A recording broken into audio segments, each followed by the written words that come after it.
here's this week's Mouseblocker Minute. Man, rodents wreak havoc, and Tim is here to tell us how some of these unpleasant rodents got to his daily driver. What happened, Tim?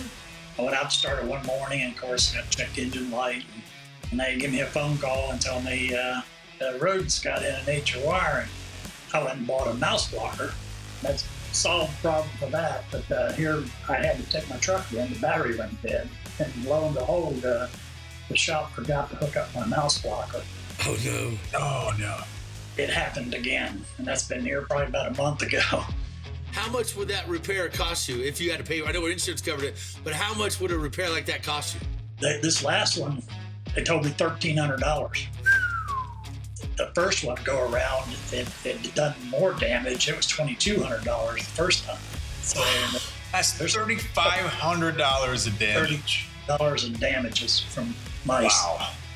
No doubt, man. Hey, when rodents wreak havoc, people reach for Mouseblocker. You should too.